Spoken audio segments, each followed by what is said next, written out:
नमस्कार। आपका स्वागत है सुनो और सीखो पर। आज सुनिए मुंशी प्रेमचंद की लिखी कहानी मर्यादा की वेदी। ये वह समय था जब चित्तौड़ में मृदुभाषिणी मीरा प्यारी आत्माओं को ईश्वर प्रेम के प्याले पिलाती थी। रणछोड़ जी के मंदिर में जब भक्ति से विह्वल होकर वह अपने मधुर स्वरों में अपने पीयूष पूरित पदों को गाती तो श्रोतागण प्रेमानुराग से उन्मत्त हो जाते। प्रतिदिन यह स्वर्गीय आनंद उठाने के लिए सारे चित्तौड़ के लोग ऐसे उत्सुक होकर दौड़ते जैसे दिन भर की प्यासी गायें दूर से किसी सरोवर को देखकर उसकी ओर दौड़ती हैं। इस प्रेम सुधा सागर से केवल चित्तौड़ वासियों ही की तृप्ति न होती थी, बल्कि समस्त राजपूताना की मरुभूमि प्लावित हो जाती थी। एक बार ऐसा संयोग हुआ कि झालावाड़ के राव साहब और मंदार राज्य के कुमार दोनों ही लाव लश्कर के साथ चित्तौड़ आए। राव साहब के साथ राजकुमारी प्रभा भी थी, जिसके रूप और गुण की दूर दूर तक चर्चा थी। यहीं रणछोड़ जी के मंदिर में दोनों की आंखें मिलीं। प्रेम ने बाण चलाया। राजकुमार सारे दिन उदासीन भाव से शहर की गलियों में घूमा करता। राजकुमारी विरह से व्यथित अपने महल के झरोखों से झांका करती। दोनों व्याकुल होकर संध्या समय मंदिर में आते और यहां चंद्र को देखकर कुमुदिनी खिल जाती। प्रेम प्रवीण मीरा ने कई बार इन दोनों प्रेमियों को सतृष्ण नेत्रों से परस्पर देखते हुए पाकर उनके मन के भावों को ताड़ लिया। एक दिन कीर्तन के पश्चात जब झालावाड़ के राव साहब चलने लगे तो उसने मंदार के राजकुमार को बुलाकर उनके सामने खड़ा कर दिया और कहा, राव साहब, मैं प्रभा के लिए वर लाई हूं, आप इसे स्वीकार कीजिए। प्रभा लज्जा से गड़सी गई।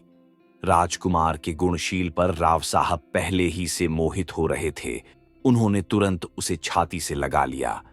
उसी अवसर पर चित्तौड़ के राणा भोजराज जी मंदिर में आए। उन्होंने प्रभा का मुख चंद्र देखा। उनकी छाती पर सांप लौटने लगा। झालावाड़ में बड़ी धूम थी। राजकुमारी प्रभा का आज विवाह होगा। मंदार से बारात आएगी। मेहमानों की सेवा सम्मान की तैयारियां हो रही थीं। दुकानें सजी हुई थीं। नौबत खाने आमोद आलाप से गूंजते थे। सड़कों पर सुगंधी छिड़की जाती थी। अट्टालिकाएं पुष्पलताओं से शोभायमान थीं। पर जिसके लिए ये सब तैयारियां हो रही थीं, वह अपनी वाटिका के एक वृक्ष के नीचे उदास बैठी हुई रो रही थी। रनिवास में डोमिनिया आनंदोत्सव के गीत गा रही थीं। कहीं सुंदरियों के हाव भाव थे, कहीं आभूषणों की चमक दमक, कहीं हास परिहास की बहार। नाइन बात बात पर तेज होती थी। मालिन गर्व से फूली न समाती थी। धोबिन आंखें दिखाती थी। कुम्हारिन मटके के सदृश फूली हुई थी। मंडप के नीचे पुरोहित जी बात बात पर सुवर्ण मुद्राओं के लिए ठुनकते थे। रानी सिर के बाल खोले भूखी प्यासी चारों ओर दौड़ती थी। सबकी बौछारें सहती थीं और अपने भाग्य को सराहती थी। दिल खोलकर हीरे जवाहिर लुटा रही थी। आज प्रभा का विवाह है। बड़े भाग्य से ऐसी बातें सुनने में आती हैं। सबके सब अपनी अपनी धुन में मस्त हैं। किसी को प्रभा की फिक्र नहीं है, जो वृक्ष के नीचे अकेली बैठी रो रही है।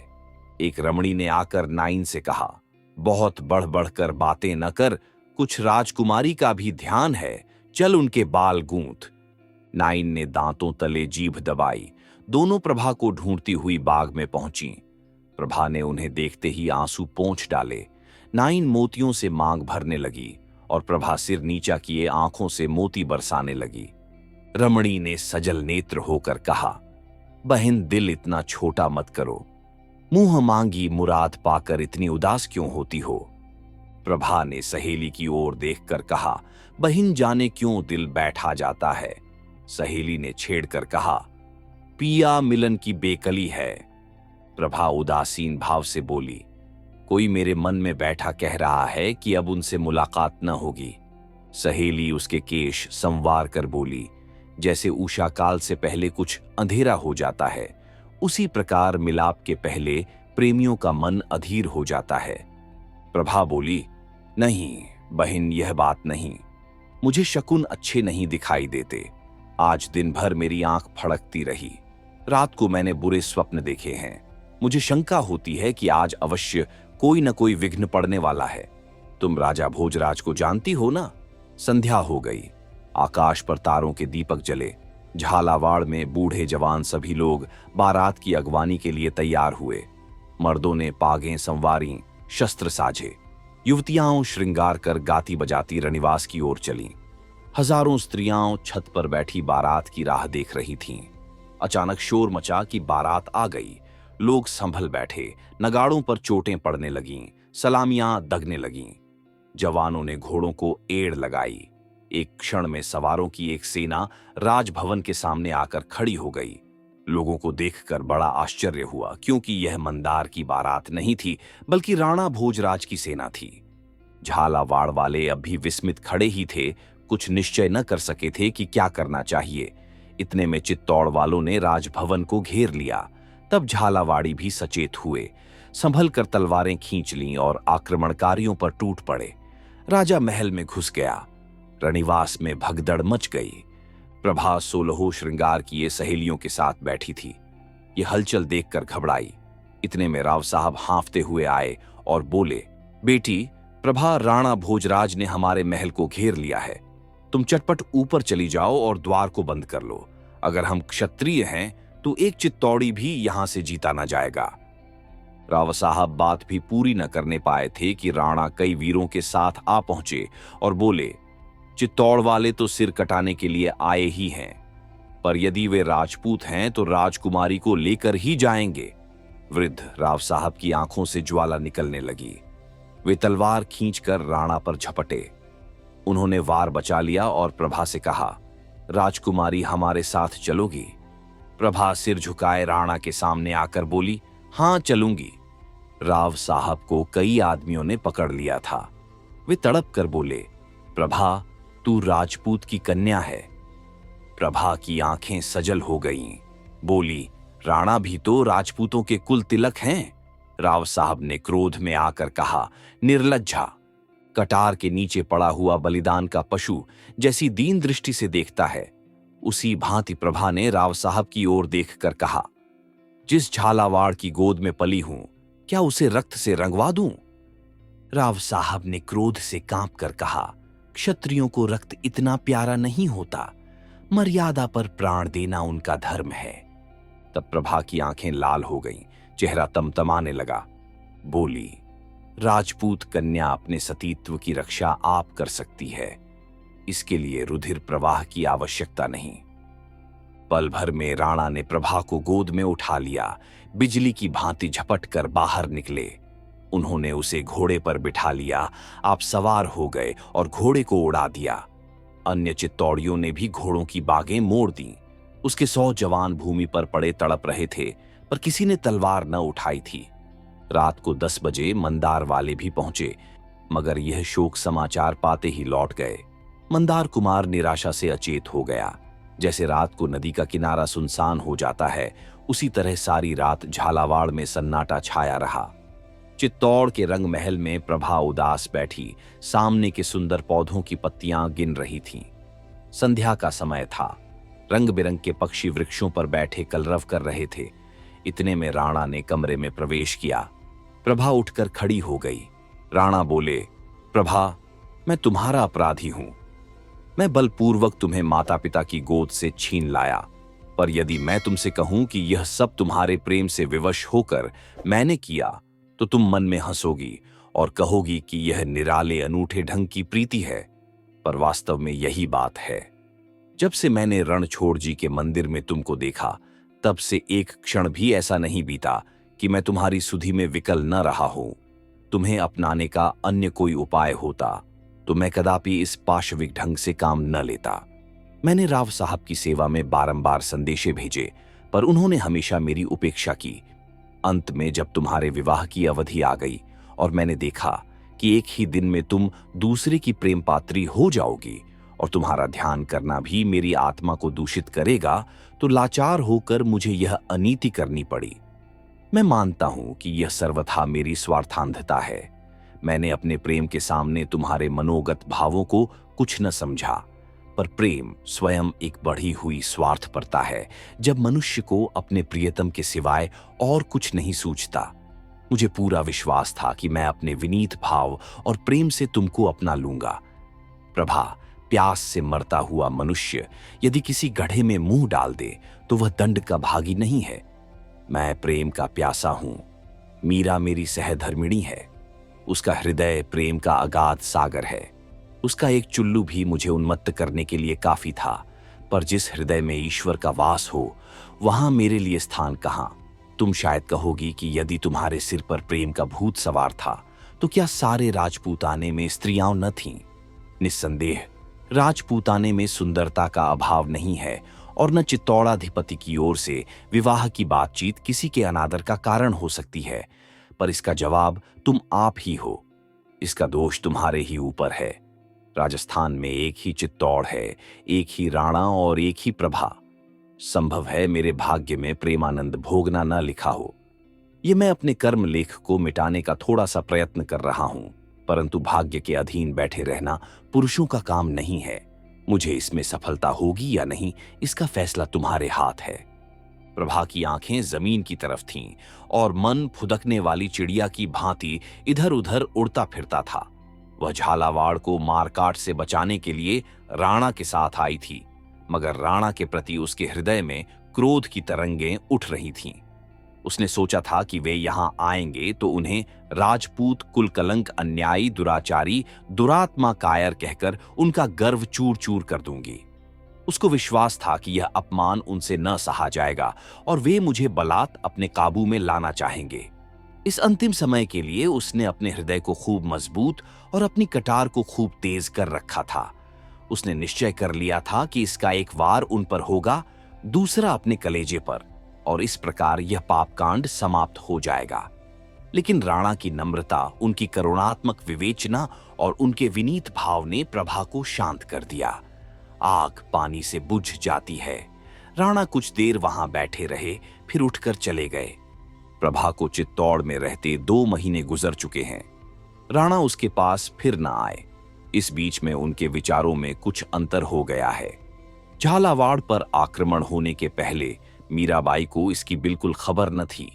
राणा ने इस प्रस्ताव को गुप्त रखा था, किंतु अब मीराबाई प्रायः उन्हें इस दुराग्रह पर लज्जित किया करती है, और धीरे धीरे राणा को भी विश्वास होने लगा है कि प्रभा इस तरह काबू में नहीं आ सकती।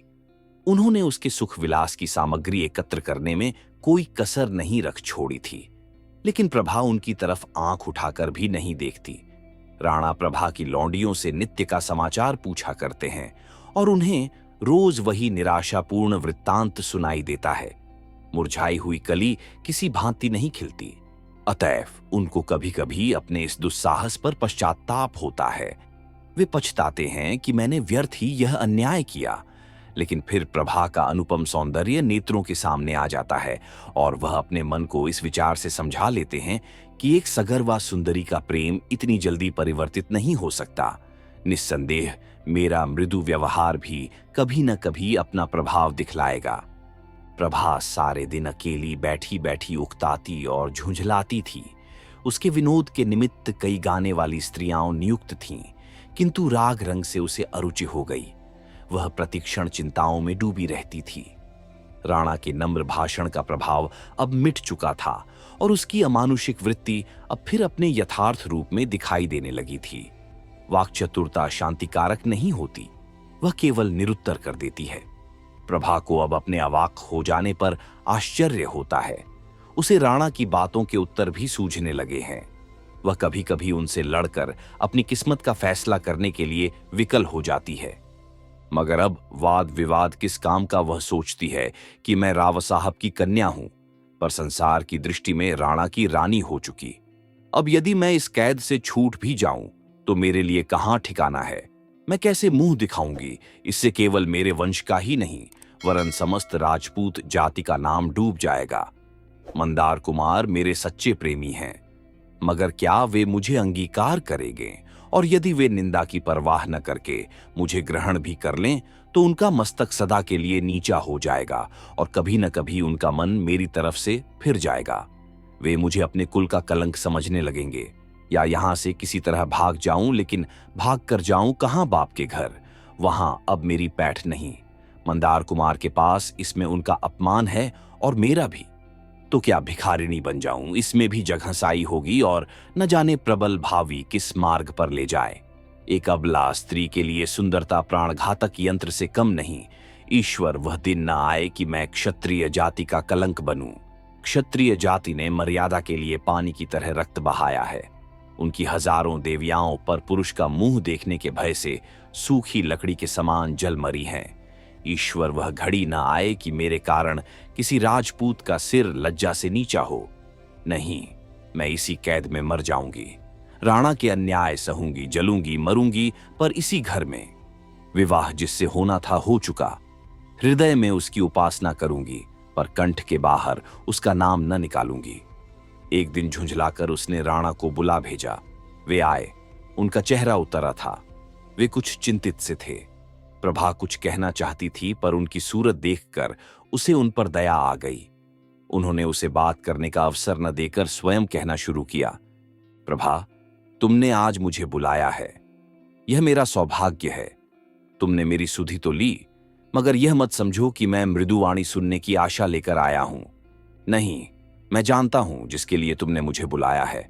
यह लो, तुम्हारा अपराधी तुम्हारे सामने खड़ा है। उसे जो दंड चाहो दो। मुझे अब तक आने का साहस न हुआ। इसका कारण यही दंड भय था। तुम क्षत्रिणी हो और क्षत्रिणियां क्षमा करना नहीं जानती। झालावाड़ में जब तुम मेरे साथ आने पर स्वयं उद्यत हो गईं, तो मैंने उसी क्षण तुम्हारे जौहर पर रख लिए। मुझे मालूम हो गया कि तुम्हारा हृदय बल और विश्वास से भरा हुआ है। उसे काबू में लाना सहज नहीं। तुम नहीं जानती कि यह एक मास मैंने किस तरह काटा है। तड़प तड़प कर मर रहा हूं, पर जिस तरह शिकारी बिफरी हुई सिंहनी के सम्मुख जाने से डरता है, वही दशा मेरी थी। मैं कई बार आया, यहां तुमको उदास त्योरियां चढ़ाए बैठे देखा। मुझे अंदर पैर रखने का साहस न हुआ, मगर आज मैं बिना बुलाया मेहमान नहीं हूं। तुमने मुझे बुलाया है और तुम्हें अपने मेहमान का स्वागत करना चाहिए। हृदय से न सही। जहां अग्नि प्रज्वलित हो, वहां ठंडक कहां बातों ही से सही। अपने भावों को दबाकर ही सही मेहमान का स्वागत करो। संसार में शत्रु का आदर मित्रों से भी अधिक किया जाता है। प्रभा, एक क्षण के लिए क्रोध को शांत करो और मेरे अपराधों पर विचार करो। तुम मेरे ऊपर यही दोषारोपण कर सकती हो कि मैं तुम्हें माता पिता की गोद से छीन लाया। तुम जानती हो कृष्ण भगवान रुक्मिणी को हर लाए थे। राजपूतों में यह कोई नई बात नहीं है। तुम कहोगी इससे झालावाड़ वालों का अपमान हुआ, पर ऐसा कहना कदापि ठीक नहीं। झालावाड़ वालों ने वही किया जो मर्दों का धर्म था। उनका पुरुषार्थ देखकर हम चकित हो गए। यदि वे कृतकार्य नहीं हुए तो यह उनका दोष नहीं है। वीरों की सदैव जीत नहीं होती। हम इसलिए सफल हुए कि हमारी संख्या अधिक थी और इस काम के लिए तैयार होकर गए थे। वे निश्शंक थे, इस कारण उनकी हार हुई। यदि हम वहां से शीघ्र ही प्राण बचाकर भाग न आते तो हमारी गति वही होती जो राव साहब ने कही थी। एक भी चित्तौड़ी न बचता। लेकिन ईश्वर के लिए यह मत सोचो कि मैं अपने अपराध के दूषण को मिटाना चाहता हूं। नहीं, मुझसे अपराध हुआ है और मैं हृदय से उस पर लज्जित हूं। पर अब तो जो कुछ होना था हो चुका। अब इस बिगड़े हुए खेल को मैं तुम्हारे ऊपर छोड़ता हूं। यदि मुझे तुम्हारे हृदय में कोई स्थान मिले तो मैं उसे स्वर्ग समझूंगा। डूबते हुए को तिनके का सहारा भी बहुत है। क्या यह संभव है? प्रभा बोली, नहीं। राणा झालावाड़ जाना चाहती हो? प्रभा, नहीं। राणा मंदार के राजकुमार के पास भेज दूं? प्रभा, कदापि नहीं। राणा, लेकिन मुझसे यह तुम्हारा कुढ़ना देखा नहीं जाता। प्रभा, आप इस कष्ट से शीघ्र ही मुक्त हो जाएंगे। राणा ने भयभीत दृष्टि से देखकर कहा, जैसी तुम्हारी इच्छा, और वे वहां से उठकर चले गए। 10 बजे रात का समय था। रणछोड़ जी के मंदिर में कीर्तन समाप्त हो चुका था और वैष्णव साधु बैठे हुए प्रसाद पा रहे थे। मीरा स्वयं अपने हाथ से थाल ला लाकर उनके आगे रखती थी। साधुओं और अभ्यागतों के आदर सत्कार में उस देवी को आत्मिक आनंद प्राप्त होता था।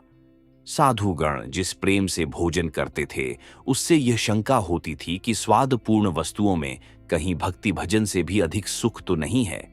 यह सिद्ध हो चुका है कि ईश्वर की दी हुई वस्तुओं का सदुपयोग ही ईश्वरोपासना की मुख्य रीति है।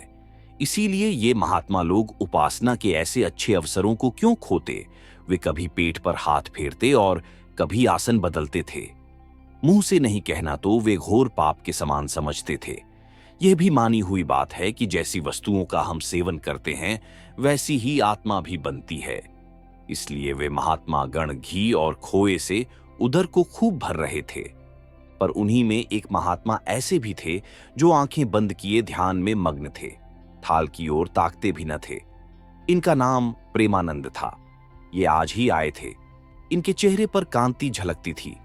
अन्य साधु खाकर उठ गए, परंतु उन्होंने थाल छुआ भी नहीं। मीरा ने हाथ जोड़कर कहा, महाराज, आपने प्रसाद को छुआ भी नहीं। दासी से कोई अपराध तो नहीं हुआ? साधु नहीं, इच्छा नहीं थी। मीरा, पर मेरी विनय आपको माननी पड़ेगी। साधु, मैं तुम्हारी आज्ञा का पालन करूंगा तो तुमको भी मेरी एक बात माननी होगी। मीरा, कहिए क्या आज्ञा है? साधु, माननी पड़ेगी। मीरा, मानूंगी। साधु, वचन देती हो? मीरा, वचन देती हूं, आप प्रसाद पाएं। मीराबाई ने समझा था कि साधु कोई मंदिर बनवाने या कोई यज्ञ पूर्ण करा देने की याचना करेगा।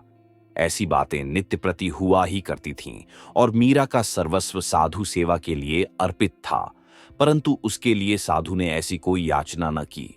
वह मीरा के कानों के पास मुंह ले जाकर बोला, आज 2 घंटे के बाद राजभवन का चोर दरवाजा खोल देना। मीरा विस्मित होकर बोली, आप कौन हैं?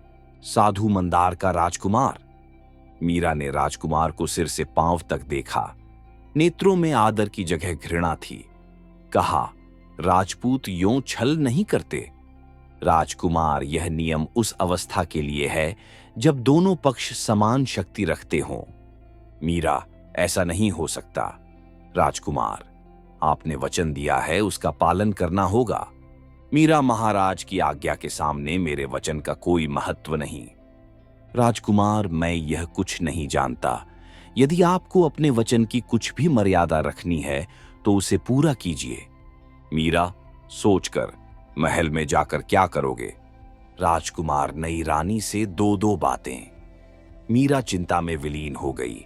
एक तरफ राणा की कड़ी आज्ञा थी और दूसरी तरफ अपना वचन और उसका पालन करने का परिणाम। कितनी ही पौराणिक घटनाएं उसके सामने आ रही थीं। दशरथ ने वचन पालने के लिए अपने प्रिय पुत्र को वनवास दे दिया।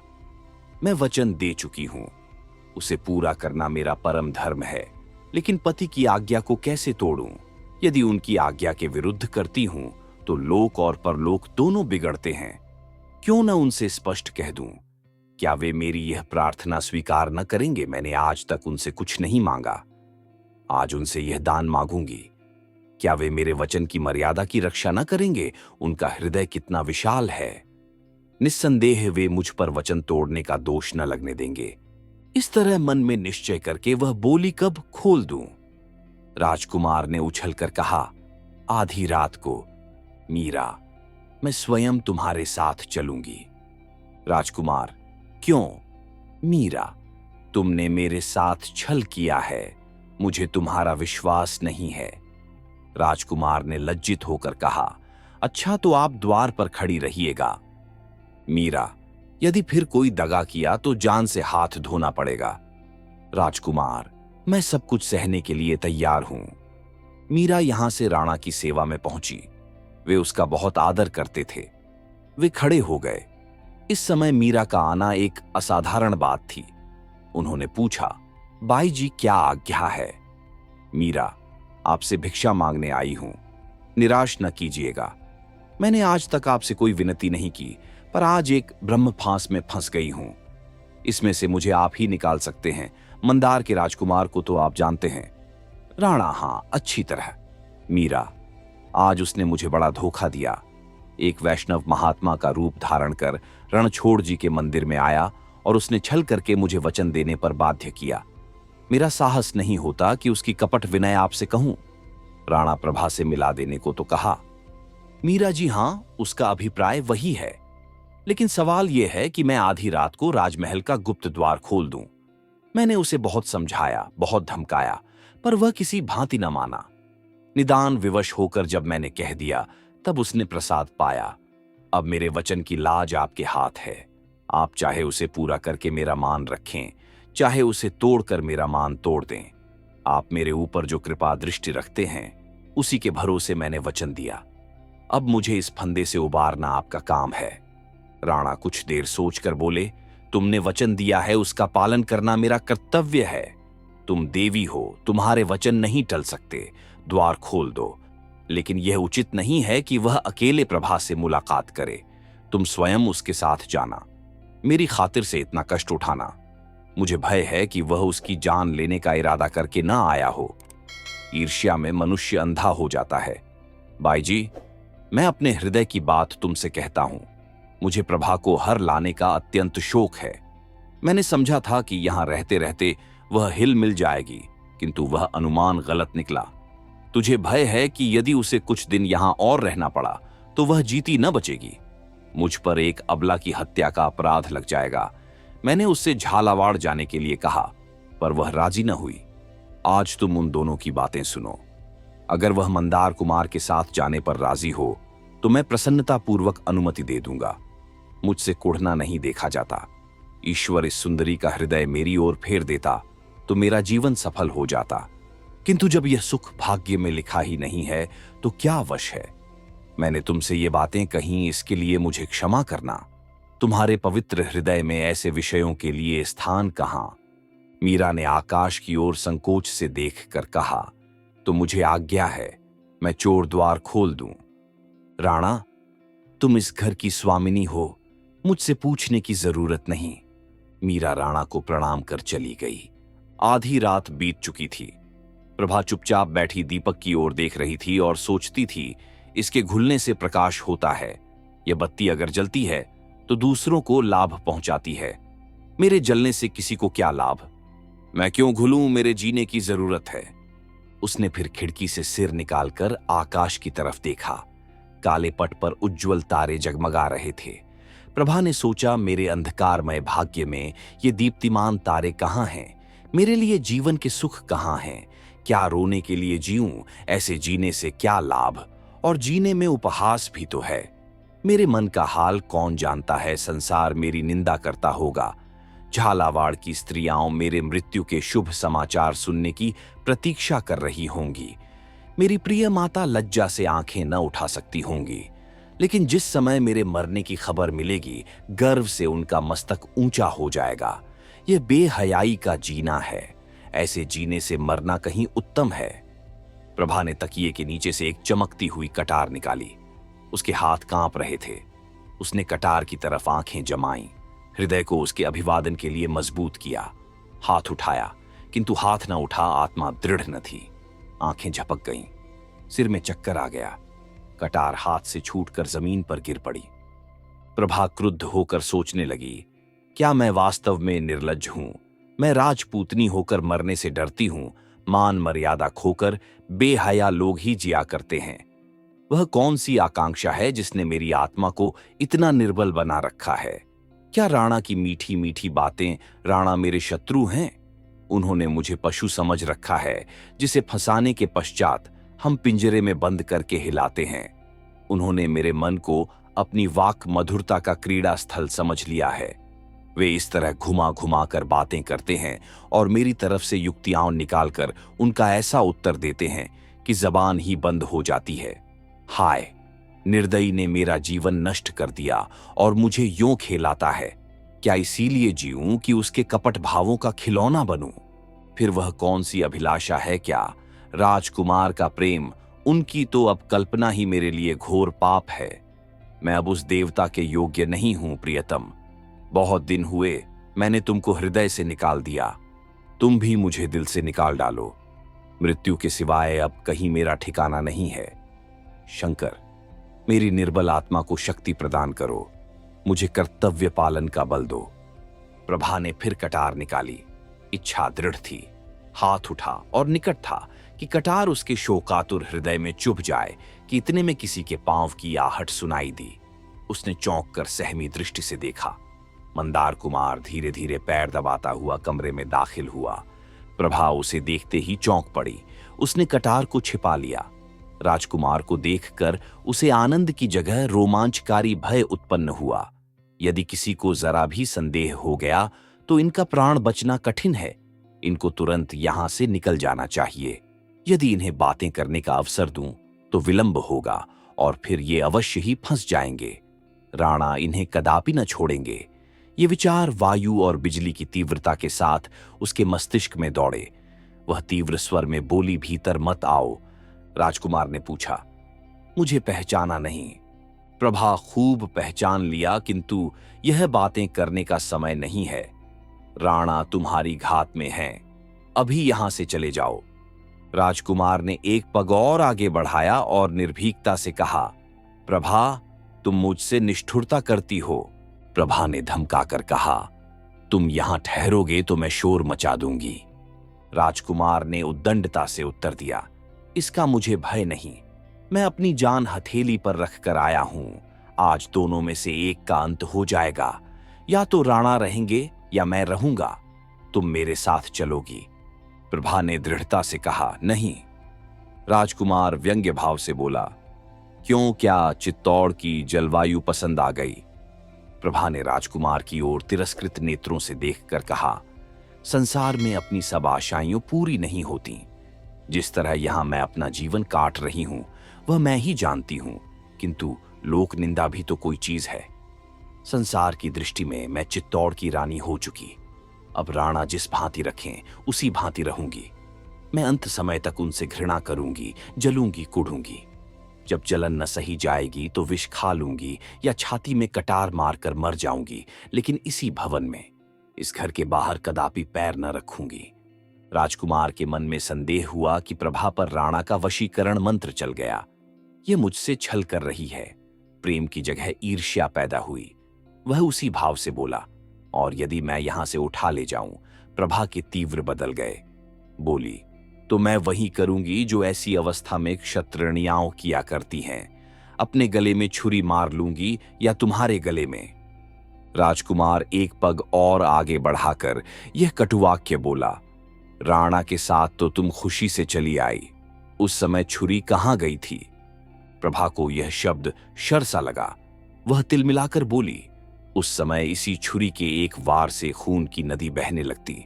मैं नहीं चाहती थी कि मेरे कारण मेरे भाई बंधुओं की जान जाए। इसके सिवाय मैं कुंवारी थी। मुझे अपनी मर्यादा के भंग होने का कोई भय न था। मैंने पातिव्रत नहीं लिया। कम से कम संसार मुझे ऐसा समझता था। मैं अपनी दृष्टि में अब भी वही हूं, किंतु संसार की दृष्टि में कुछ और हो गई हूं। लोकलाज ने मुझे राणा की आज्ञाकारिणी बना दिया है। पातिव्रत की बेड़ी जबरदस्ती मेरे पैरों में डाल दी गई है। अब इसकी रक्षा करना मेरा धर्म है। इसके विपरीत और कुछ करना क्षत्रियों के नाम को कलंकित करना है।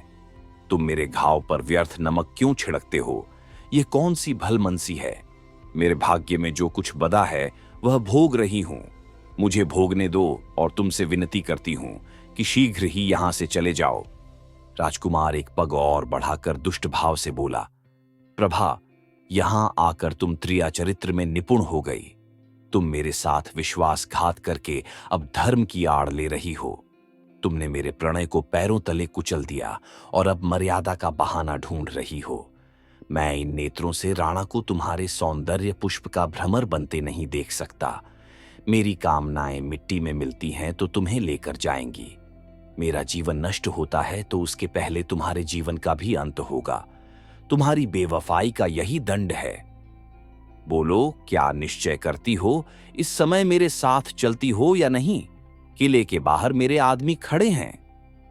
प्रभा ने निर्भयता से कहा, नहीं। राजकुमार, सोच लो, नहीं तो पछताओगी। प्रभा खूब सोच लिया।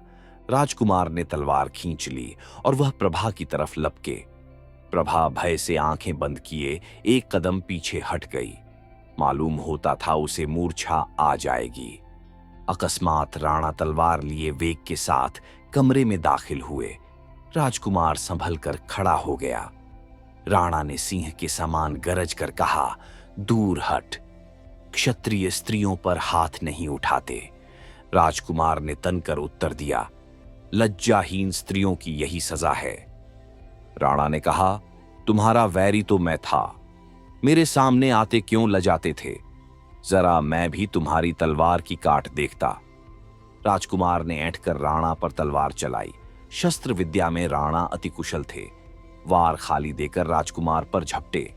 इतने में प्रभा, जो मूर्छित अवस्था में दीवार से चिमटी खड़ी थी, बिजली की तरह कौंध कर राजकुमार के सामने खड़ी हो गई। राणा वार कर चुके थे। तलवार का पूरा हाथ उसके कंधे पर पड़ा। रक्त की फुहार छूटने लगी। राणा ने एक ठंडी सांस ली और उन्होंने तलवार हाथ से फेंककर गिरती हुई प्रभा को संभाल लिया। क्षण मात्र में प्रभा का मुखमंडल वर्णहीन हो गया। आंखें बुझ गईं, दीपक ठंडा हो गया। मंदार कुमार ने भी तलवार फेंक दी और वह आंखों में आंसू भर प्रभा के सामने घुटने टेक कर बैठ गया। दोनों प्रेमियों की आंखें सजल थीं। पतंगे बुझे हुए दीपक पर जान दे रहे थे। प्रेम के रहस्य निराले हैं। अभी एक क्षण हुआ, राजकुमार प्रभा पर तलवार लेकर झपटा था। प्रभा किसी प्रकार उसके साथ चलने पर उद्यत न होती थी। लज्जा का भय धर्म की बेड़ी कर्तव्य की दीवार रास्ता रोके खड़ी थी। परंतु उसे तलवार के सामने देखकर उसने उस पर अपना प्राण अर्पण कर दिया। प्रीति की प्रथा निभाह दी, लेकिन अपने वचन के अनुसार उसी घर में। हाँ, प्रेम के रहस्य निराले हैं। अभी एक क्षण पहले राजकुमार प्रभा पर तलवार लेकर झपटा था। उसके खून का प्यासा था। ईर्ष्या की अग्नि उसके हृदय में दहक रही थी। वह रुधिर की धारा से शांत हो गई। कुछ देर तक वह अचेत बैठा रोता रहा। फिर उठा और उसने तलवार उठाकर जोर से अपनी छाती में छुभा ली। फिर रक्त की फुहार निकली। दोनों धाराएं मिल गईं और उनमें कोई भेद न रहा। प्रभा उसके साथ चलने पर राजी न थी, किंतु वह प्रेम के बंधन को तोड़ न सकी। दोनों उस घर ही से नहीं, संसार से एक साथ सिधारे। आप सुन रहे थे मुंशी प्रेमचंद की लिखी कहानी मर्यादा की वेदी।